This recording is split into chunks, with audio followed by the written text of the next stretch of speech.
Jazzcast Pros. Happy New Year and welcome to the Healthy Illness Podcast. The Healthy Illness Podcast is all about helping you build healthier relationships while living with mental health conditions. I am your host, Kelly Marie, and in today's episode, I am going to tell you all about how I gained almost 40 pounds on Ozempic. Big shout out to Jazzcast Pros Network. It is an incredible place that Big Jazzy T has created for us to be able to come together and talk about health and wellness and all of the bits and pieces that make us who we are as people. So, like, subscribe, and share not only the Healthy Illness Podcast, but all of the other podcasts on the Jazzcast Pros Network. So, we are in a new year. It is official. The bell has rung. The ball has dropped. Like, we are in a new year. This is like a time to set New Year's resolutions. Like, we're days in, right? Hours into the new year. So resolutions are out there, and I know you may have them. Your friends and family may have resolutions. I am not a resolutions person. I believe that if you want to make a change. But I say that and realize and understand that my birthday's in the middle of December, Christmas is a week later, then the new year. Like, I do a lot of self reflection around this time of year annually. Um, in my mind, because of my birthday, but maybe not. Maybe it is like because it's the end of the year. And so, because I've always been born in the middle of December. I don't have another frame of reference for myself personally, but I like to think that this reflection place comes from that part of my life and not necessarily New Year part of my life. Not knocking it. I just want to always keep it real and set myself up for success.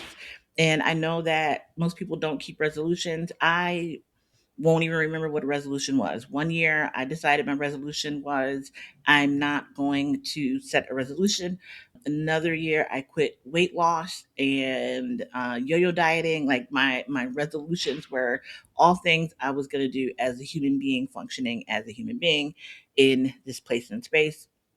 And so once I got through the, I guess, like, habit of not setting New Year's resolutions or setting resolutions that weren't really resolutions, like, I resolved to give up dieting. Like, that also was something that was going to happen. But once I got to that place and got comfortable with setting, weird resolutions, I was able to move into no resolutions at all because they really never benefited me. I was not, again, able to hold on to them.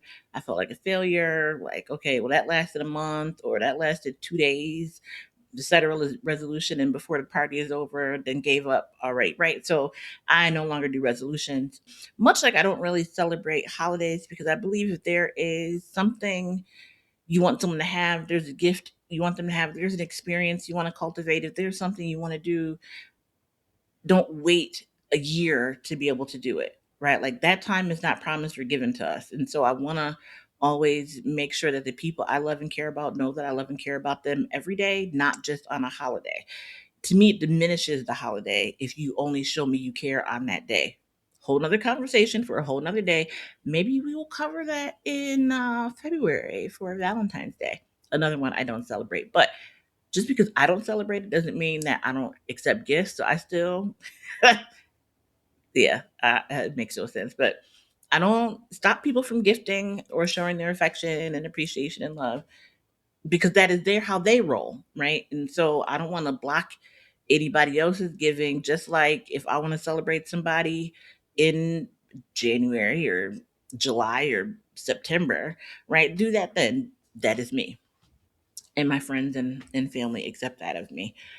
And so sharing in this New Year's space, really, again, I think based upon, I'm going to keep it real. This is how it started. Back in 2023, when I had my back surgery, the laminectomy and fusion. So if you didn't catch that time of my life, I lost mobility in my legs in the December-ish time, began to lose mobility in December of 2022. And January 2023, I was walking with a cane. And by April, I was probably only able to go 40 feet or so without having to stop. Like, I couldn't, because I was dragging my leg, the effort it took to drag this very beautiful, very large leg was a lot. So, and they still pretty beautiful legs.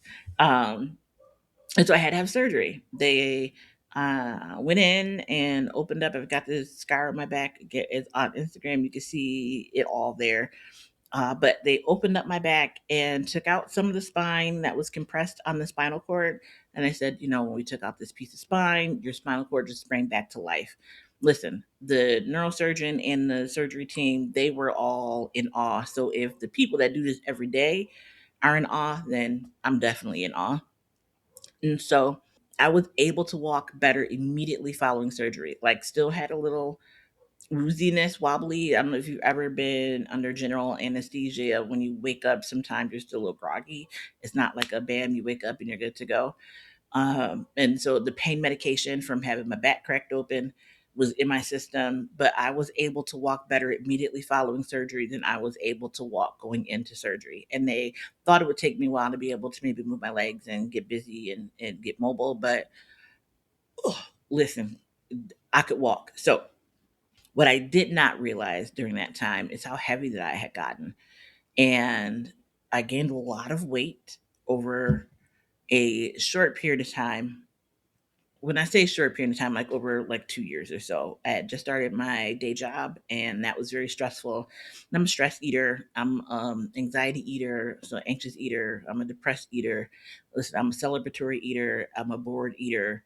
I am a today is Tuesday eater. Like, I don't need a reason to consume food, but I definitely am a big eater of emotions.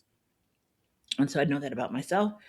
I had gained a lot of weight prior to the surgery, and then and that probably 4 months prior to the actual surgery, I had gained even more weight because I wasn't able to move, and also was dealing with this impending doom of losing mobility. I remember looking for a new place to live, like, where can I live that has, mobility and like the hover around scooter, wheelchair entrances and stuff like that. So I was preparing for the worst, praying for the best. So during my surgery period, they were checking my glucose and my glucose wouldn't go down. It was always very high. They ran my A1C. They realized I was diabetic. Over the years, my A1C had been going up little by little. I was just over the threshold for diabetes and it was diabetic. I want to put a pin in what that means. Like, some people think that, when you cross that threshold into diabetes, you're not quite diabetic. Or if you have pre-diabetes, you're not quite diabetic. Like, if you have quote unquote pre-diabetes and you make no life changes, you're going to become diabetic. Like, it's pre-diabetes as in like early stage diabetes, not pre-diabetes as in you're good to go, because you're not. So anyways, the same changes you have to make as a pre-diabetic is the same changes you have to make in those like lower number A1Cs. And so I don't know why I felt that was important to tell you, but I wanted you to know that. So diagnosed me as diabetic because I had just had surgery. One of the problems and complications of diabetes is that it slows down your body's ability to heal itself. And my body really needed to focus on healing itself. Not only did I have the surgery, but the type of surgery that I had was complex. And so they automatically put me on one medication that my system did not tolerate well. And then I went on to Ozempic. And so Ozempic immediately, so from a diabetes side, to this day, my diabetes is very well managed. I am like right at 5.7, 5.8 whenever I have my A1C drawn, taken, test, whatever you call it. In the last 3 years, my A1C level has decreased into this space and has stayed there. And, ranging from, it's gotten as low as 5.3 and has been as high as, I think, 5.8. And so over the course of the initial recovery period, the Ozempic did what it was supposed to do. I did not have an appetite. I was in a great mood because my body was working. So I was emotionally well. Like, I am currently emotionally well, but I'm also in a high low space of managing. Whereas after the surgery, it was more like pure excitement and joy to be able to actually move my body, to be pain free, to, be able to do things I had not been able to do prior to my surgery, like walk more than a couple of feet. And so emotionally, I was on an emotional high, I'll say. So take that coupled with the Ozempic, which totally knocked out my not just my hunger pains, but my desire for food. I immediately had no taste for desserts, no taste for sugar, no taste for it. Like I was good. I didn't need to eat. I didn't have that draw and pull to eat. And so I lost a lot of weight. And I don't think it was like medically concerning, I'll put it that way, that I was losing the weight the way that I was losing the weight. Under doctor's care, several doctors at that, and everybody all on the same page as far as the weight loss being a positive thing, because there wasn't anything else really wrong with my body. So it wasn't like, oh, this could be an indication of some other disease or issue. So the weight loss was a joy. I lost 63 pounds and again was able to move and do and be and just embrace and reclaim mobility.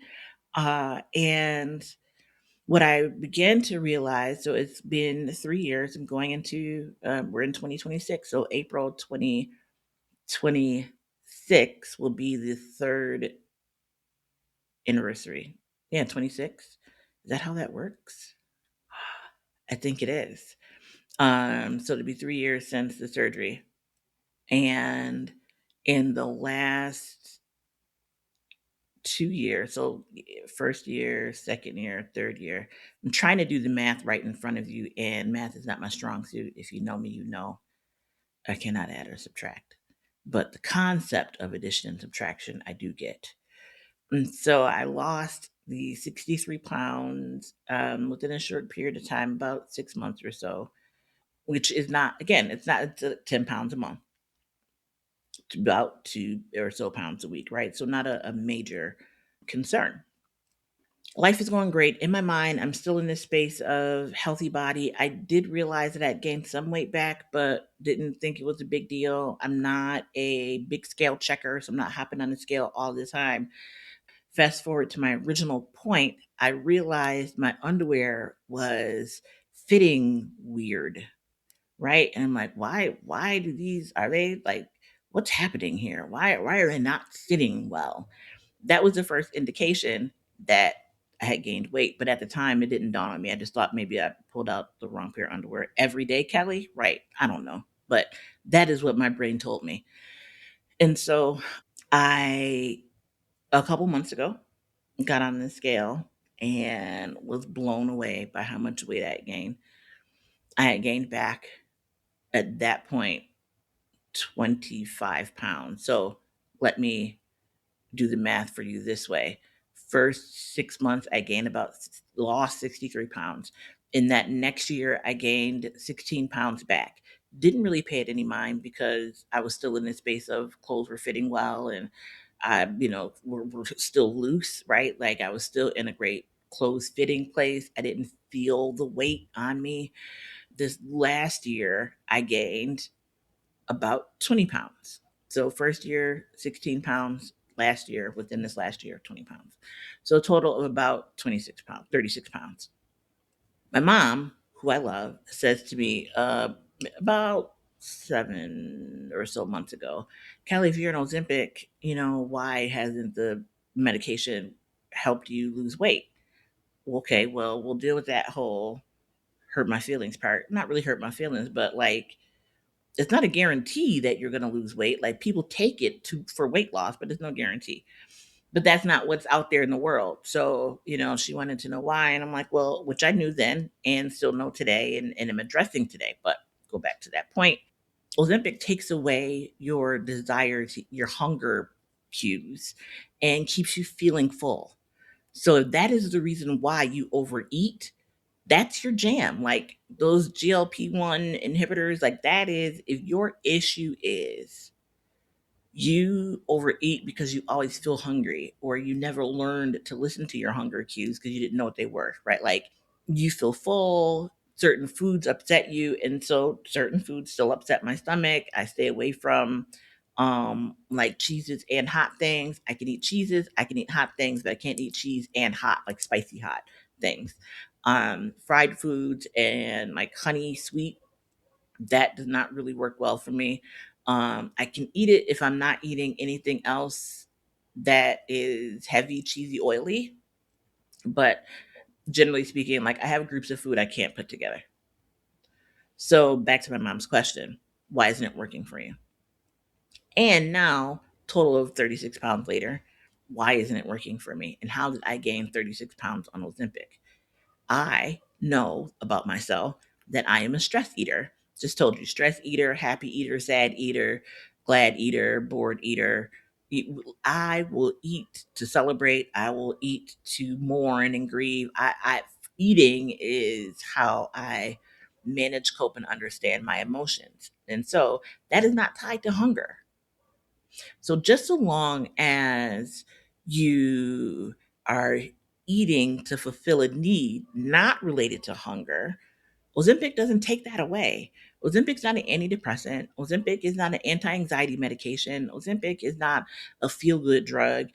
It in those GLP-1, medications, they don't manage emotions. They don't manage psychological challenges. They don't manage your mental health.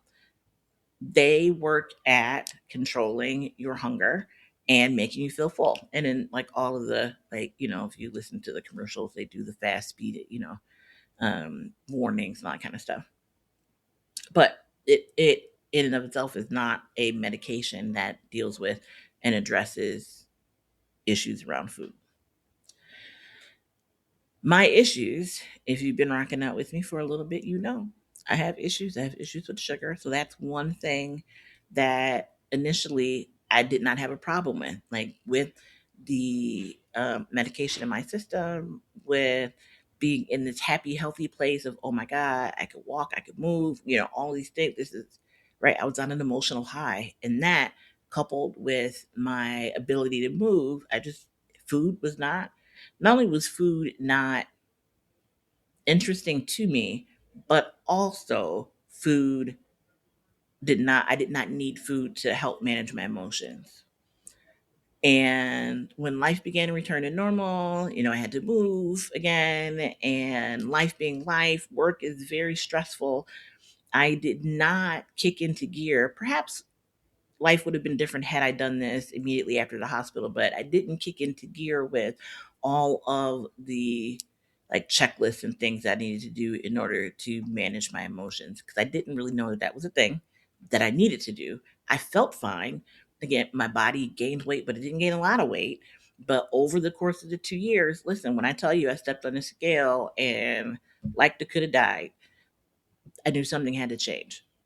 This ties into it being a new year, because during this, really the month of December has been kind of reflective for me. I'm gonna again say probably because of my birthday, but I really began to own my issues around food. And I've owned them in the past and just forgot about my ownership and put it up on a shelf, right? But I reclaimed my ownership of my food choices and food decisions, and needed to be in the perfect place and space and time to be able to realize, yes, I know that GLP-1 inhibitors do not manage emotions. I do that. But also that I was not managing my emotions, and had fallen back into my need of using food to manage my emotions. And so initially, like when I was losing the weight, everybody was like, "Oh, Kelly, you look so great." There's a time that no one realizes it, and then everybody realizes how much weight you've lost. And there's no number; you just like look like a whole different person. Friends and family, some folks were concerned because I really wasn't eating and I wasn't getting enough nutrients. And so initially, I began eating again because folks were concerned for me. And I'm like, well, I know to listen to people that care about me. Let me make sure I'm putting food in my body, because my diabetes was in check, because I didn't really have a desire to eat. My food intake was whatever I wanted to eat. I did not make healthy decisions. I did not, period. Like, there's nothing else needs to be said. I did not make healthy decisions. So eating a snack here and there turned into eating a larger snack, turned into, getting, baked goods and takeout and wings and pizza, and when we travel, going to all of the places and not sharing a meal, but getting a whole one. Like, I also didn't want having read people's like Ozempic downfalls, right? I didn't want my relationships with people to change because my relationship to food changed. And so I also was eating because I didn't want my relationships to change. A lot of small things, a lot of pieces being piled on top of each other, pounds being piled on top of each other, got me to this place of, oh my gosh, I have gained so much weight back. And so I bring all of this to you because we often look for the quick fix. And I wasn't looking for a quick fix in this case. I mean, I am diabetic. I've been big, although I would like to be old school big, just new big and old school, like that, two different bigs. But I've always been considered a big person. And at my birthday, I did have a small birthday party, and I had a photographer, Damon. Big shout out to Damon. Took some photos, and for the first time, I saw old Kelly, like big old Kelly, not recent old Kelly, or even like whatever 20 years ago old Kelly. I saw like 4 years ago Kelly, 3.5 years ago Kelly, and the fullness of my face taken from a unbiased person who is capturing my best side.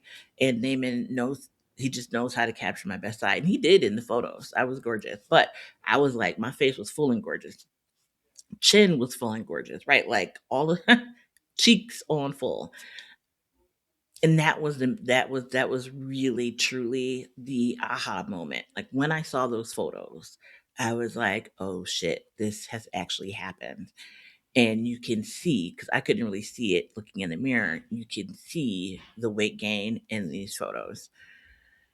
And that reignited my awareness and decision to focus on health, focus on wellness, make smarter decisions. I was gonna, put a call out to all the people to, like, give me their health tips, give me their, listen, I know how to do all the things. I have seen every dietitian. You've listened to episodes with Chef Alexa and how you make the star of our plate, how to cut back on sugar. Like, I don't dislike vegetables. Like, I know what to do. I don't dislike water. I know what to do in order to make healthier decisions. I just had not been doing them for 2 years, and it caught up with me. And so I say that to say we often minimize the importance of the small decision, whether it's physical health, mental health, within our relationships. We minimize the impact and import of small decisions. And so these last couple weeks, I have been making smarter, healthier, I'm going to use the word smart, making healthier decisions, making conscious decisions on the food that I'm intaking, and using the tools that I already have, that I already know how to use, that I just need to re-implement. And so that is where I am. But I wanted to take some time, yes, in this newness of life, of a new year, but just to encourage you, right? Like, even if you don't keep the resolution, even if something happens and you are not, on point with what you're eating, or whatever your resolution is, your fitness, whatever it is, celebrate the small wins. Encourage yourself with the small things, and those small things will lead to larger, bigger, fuller goals. It is okay to start over again. Every day, it actually sent this text to someone. Every day is a new year. Every day starts a new year. Now, is your new year January 15th to January 14th? Is your new year March 1st to February 28th? Like, whatever your new year is, right? Every day starts a new year. And so if you are the type of person that lives on goals and lives off of, like, that New Year's resolution, and something goes wrong, well, then start a new year the next day. You don't have to wait a new year in order to start a new year's set of resolutions. I don't rock out with them, but if you do and that works for you, I encourage you to consider that kind of frame of thought. And so, as we move forward in this new year and new space, I just want to again point out that we're human, we make mistakes. We, at the same time, have the ability to own those mistakes and make better decisions now that we're aware. And that's where I am. Always want to keep you in the loop. Always want to make sure you know that I see you. And thank you. Thank you for these years. We've been at this for a couple of years now. These years of working together, of listening, of encouraging me, of reaching out, of touching base, of all of the things that you have done to encourage me in this space. And in order to celebrate that, and to, for those that are like New Year, New You, I am bringing another Mindfulness for All event. Yes, the last event was in December of last year. And it was successful in that people showed up and I believe received and learned from that space. And I wanted to continue that trend. So, um, January 19th is our next Mindfulness for All event. It will be held from 11 a.m. to 12:30 p.m. All the information, registration link, all that stuff, frontseatlife.com/events or frontseatlife.com. If you haven't been to the website in a while, you'll get that pop up for a subscription. So subscribe to the emails. I haven't even sent one out yet, so it's not like you're going to get them often.